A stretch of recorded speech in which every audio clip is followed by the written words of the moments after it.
What's up guys, welcome back to another video. Today we're going to be going through the first part of Game Week 21 in the Premier League. The first game was a huge relegation 6-pointer between Burnley and Luton. Ended 1-1. Burnley went ahead in the first half through Zeki Amdouni. Luton equalised very late on in added time through Carlton Morris. However, James Trafford was impeded by Elijah Adebayo. Now apparently it wasn't deemed enough contact to be a foul.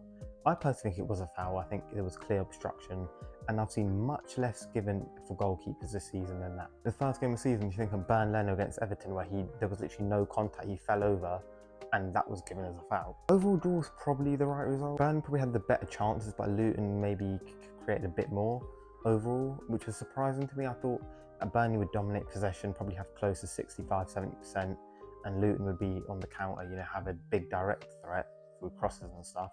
However, it was sort of the opposite. Burnley only had 39% possession, which was really surprising. I think this result almost guarantees Burnley's relegation now. Obviously, they're signed for final loan, a new striker, but I don't know if he'll be able to change the fortunes enough. And then we go to West London derby, Chelsea-Fulham. I predicted the 1-goal Chelsea win. It was a 1-goal Chelsea win. Palmer penalty.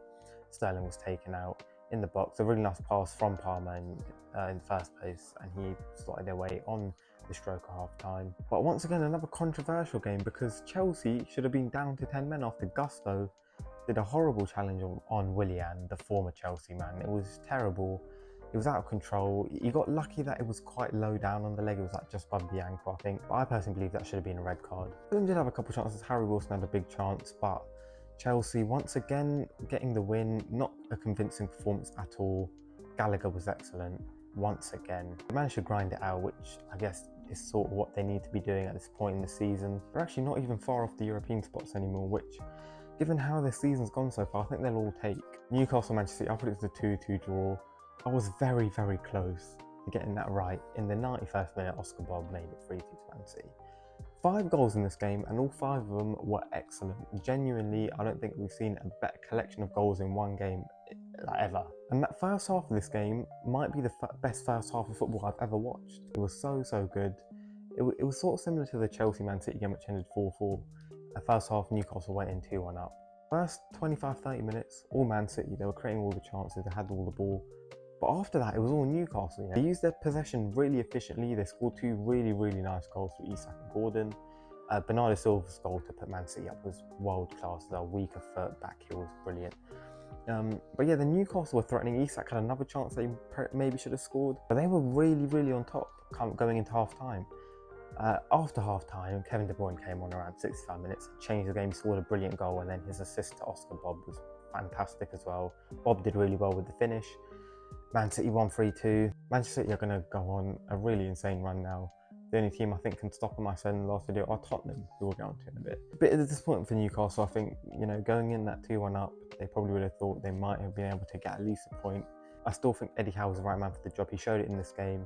They were really let down by having pretty much no one on the bench that they could bring on when their legs are getting tired on the pitch. Whereas Manchester City had Kevin De Bruyne on the pitch that they could bring on, and Oscar Bob. Injuries have had a real bad effect on Newcastle, and I can't wait for them to get the players back and we can see what they're really made of. Everton Villa ended 0-0. It wasn't a terrible game, to be fair. There were chances. Villa scored a goal that was given offside, rightfully so. I thought it should have been a foul, but that wasn't given. Calvert-Lewin had a one-on-one that he hit straight down the throat of the keeper. There was literally no pressure on him. He had so much time. Had the whole goal to aim at. Awful finish. Both sides had a couple chances. Pickford to make a couple saves. Martinez to make a couple saves. It wasn't the most entertaining game in the world. Probably a better point for Everton than it is for Villa, even though I did predict Everton to win. Villa now probably not really in a title race. I think it's probably done. Everton managed to get another point, although Luton did get a point as well, so it's not the biggest point in the world. Finally, Manchester United against Tottenham, ended 2-2. I did think Tottenham were going to win.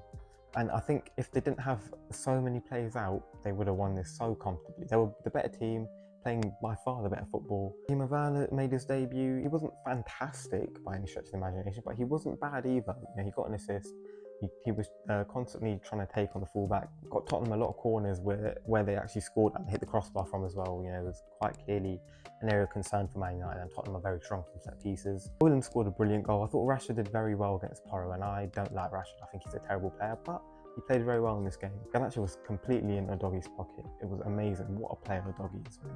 There was a clear lack of creativity from Spurs, and that's obviously going to happen when you have all 3 of your midfielders that are attacking out. Like Maddison, Kulusevski and Lo Celso were all unavailable for this game.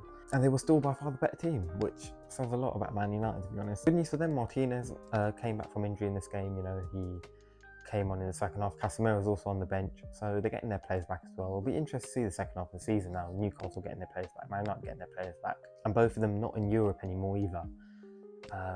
You're going to have Liverpool, Aston Villa, West Ham, you know, Brighton probably all going to get far in Europe. You'd expect Man City and Arsenal to get far in Europe as well. So we could really see the table change significantly from now until the end of the season. So I thought of the game week. Let me know what you thought in the comments below. And I'll see you soon for another video.